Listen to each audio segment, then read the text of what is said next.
नमस्कार, बहुत बहुत स्वागत है आपका। मैं हूं आपके साथ ऋतु ज्ञानवानी। जवान बेटे का यूं चले जाना एक पिता और उसके परिवार को पूरी तरह से तोड़ देता है।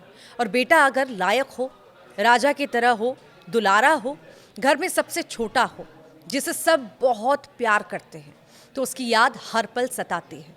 कोई भी बेटा अपने माँ बाप के बुढ़ापे का सहारा होता है। माता पिता इसी उम्मीद से उसे पाल पोस कर बड़ा करते हैं कि वो मेरे बुढ़ापे की लाठी है। लेकिन वही लाठी टूट जाए तो बहुत कष्ट होता है। राजा रघुवंशी के पिता का भी कुछ यही हाल है।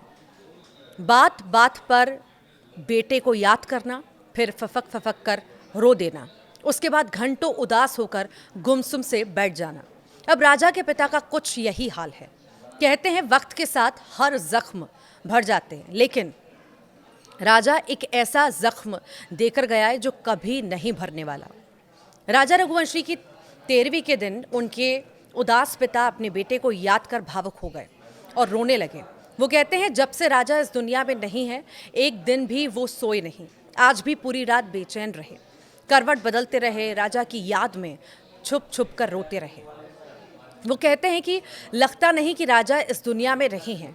उसको आवाज़ आज भी कानों में सुनाई देती है। ऐसा लगता है वो बाहर गया है, अभी कुछ देर में आता ही होगा। राजा की 13वीं के दिन जो भी ज़रूरी रस्में थी परिवार ने उसे निभाया, लेकिन उस मनहूस घड़ी को कोस भी रहा था जिस दिन राजा की शादी सोनम से हुई। राजा के पिता का कहना था कि सोनम से शादी कराने के बाद हम लोग कितने खुश थे। किसी को ज़रा भी उम्मीद नहीं थी कि सोनम ऐसा कुछ करेगी। बुजुर्ग पिता ने रुंधे गले से कहा कि सोनम ने मेरे दादा बनने के सपने को तोड़ दिया। वो हत्यारन है।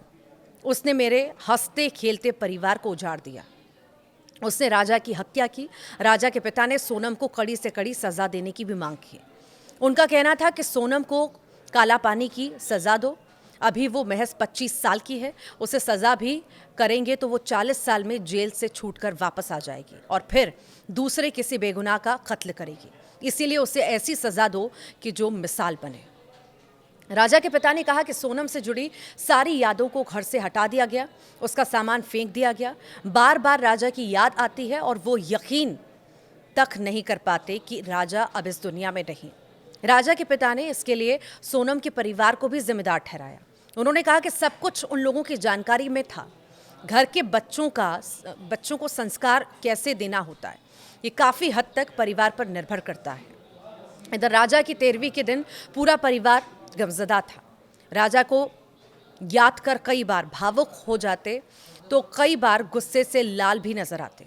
राजा के भाई सचिन रघुवंशी का भी कुछ यही हाल है। सचिन का तो साफ तौर पर कहना है कि राजा की हत्या के पीछे तंत्र मंत्र का खेल है और इसमें सोनम की पूरी फैमिली इन्वॉल्व है। सचिन रघुवंशी का आरोप है कि सोनम के पिता को दिल का दौरा पड़ने की बीमारी थी और इसीलिए उन्होंने जादू टोने और तंत्र मंत्र के लिए राजा की बलि ले ली। एक बुजुर्ग की सेहत को ठीक करने के लिए मेरे जवान भाई की नरबली लेना कहाँ तक जायज़ है। राजा के भाई सचिन का कहना है कि सोनम और उसके घर वाले तांत्रिक गतिविधियों में लिप्त रहते हैं। राजा के भाई की बातों में दम इसलिए भी लगता है क्योंकि सोनम के ऊपर मांगलिक दोष होना या फिर सोनम की उल्टी तस्वीर को घर के सामने लगाना, इन सब आरोपों को बल देता है। अब 2 दिन पहले फादर्स डे और अब राजा के 13वीं। राजा के पिता और भाइयों ने अपने लाडलों को खूब याद किया। राजा के हत्यारे अभी जेल में हैं। मेघालय पुलिस उनसे पूछताछ कर रही है। राजा कुशवाहा और सोनम ने हत्या के गुनाह को कबूल भी कर लिया है। अब देखना है अदालत इन्हें क्या सज़ा सुनाती है। वैसे अदालत ऐसे जघन्य अपराधों के लिए कोई भी सज़ा सुनाए, लेकिन पीड़ित परिवार कभी ऐसे अपराधियों को माफ़ नहीं करते, क्योंकि उनको एक ऐसा धोखा मिला है, ऐसा जख्म मिला है जो कभी नहीं भुलाया जा सकता। वो राजा की याद में रोज़ तड़पते रहेंगे, रोएंगे, लेकिन राजा अब लौट कर नहीं आने वाला।